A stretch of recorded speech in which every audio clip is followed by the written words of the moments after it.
So driving the Everest 4x4 titanium. I already did an off-road impression of this. Link of that will be in the description down below. So first impressions on-road finally, since I've driven this off-road, which was eventful.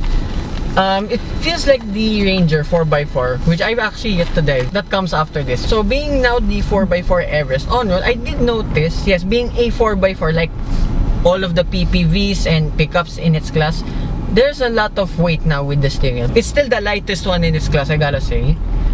And yes, like the Everest Sport and Ranger Wildtrak 4x2, the road presence here is really commanding. Finally, I got to drive the 2-liter bi-turbo with the 10-speed automatic transmission with 210 horsepower and 500 Newton meters of torque. That's what I immediately noticed.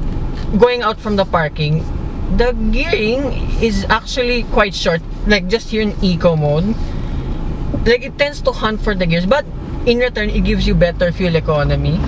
But here I'll just floor it. Okay, seems pretty responsive so far. This is what I like with the new Ranger and new Everest. The NVH is really good, and so far so good with the 10 speeds. Okay, look, I can hear it actually shifting, but just 30 kilometers per hour. It's already what, in 4th gear. Then like the nitpick I had with the Ranger Wildtrak, since this has still the 12-inch screen, the auto hold is in the infotainment system itself. I just wish it was a conventional button here, but it's just a small nitpick. I got used to it when we had the land out for quite a while. And again, going back with the 10 speed, there's few ownership experience with few of my relatives as well. The 10 speed was a little bit laggy for them, but knowing with the new Rangers and Everest, they had a little bit of better tuning now. And as well, like I said, in every Ranger and Everest review, you only can get this 2-liter bi-turbo and with the 10-speed transmission with the 4x4 variants only. 2-wheel drive and then just sport.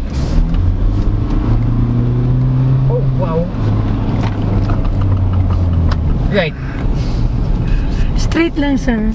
Rizal Drive po. Rizal Drive. Basta diretso lang. Okay. I kind of believe what they said now. I said before Straight, that the single turbo 6-speed automatic transmission was plenty good enough, but with this 210 horsepower, that 10 speed, oh my gosh, it's so punchy. Okay, yes, although you can feel the weight against what, unlike the 4x2 variants, because yes, again, it's a heavier car, this Everest. Driving it around here, just around in BGC, it's not bad. I'm impressed. Same case with the Ranger Wildtrak 4x2. It feels like you're driving more of a car than an SUV. I know you sit really tall for comparison. Look at that already. Yeah, I do love the driving dynamics of this Everest. And let's not forget as well with the Rangers. So as well, the price of this is anong price? 2,495,000. It's quite expensive, but oh. Okay, off the line, I was expecting the 10 speed to be a little bit laggy, but it's not bad. Plus 15,000 for snowflake white. Which is common with white colors. Alright. This kind of exceeded all of my expectations. Yes, the bi-turbo, it's laggy, the 10 speed is laggy, but I'm not experienced it with this one. And as well, you have the driving modes here for high, for low, but I'm gonna leave it in 2-wheel drive because I mean, we're just here in the city. And my case still stands like in the Everest Sport and the Ranger Wildtrak 4x2. I know this is a bit steep, but you get loaded with tech already. The safety here, the active cruise control, so on and so forth. I would still take home, what example, the Everest Sport 4x2 and the Ranger Wildtrak 4x2 because that's the perfect daily already. I don't need the 4x4 since I don't go off-road that much. Despite being a 4x4, you can feel it's just a tad stiffer than the 4x2s, but overall it's still one of the best in class, having driven most of its competition already. But if you have all the money in the world, just go ahead and buy the 4x4. I forgot as well, since it's so long, you have to be a little bit careful in the corners. So I only thought the Ranger 4x4 only has this for the park, but it only has this for the Everest 4x4, which I'll show you now.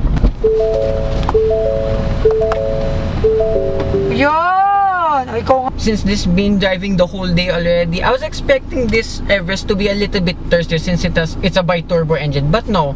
So when I left the car park of that test drive event, I was doing 7 kilometers per liter, but on the way back, I'm doing already 7.8 kilometers per liter. That's pretty impressive for what this is. So that concludes my review of this Everest Titanium 4x4. I'd like to thank Ford Makati, Ford Philippines, Miss Sharon Padit here, and Sir Carlos over here for making this test drive review possible. So hope you guys like and subscribe, and I'll see you with more future car reviews. Yes. Bye bye.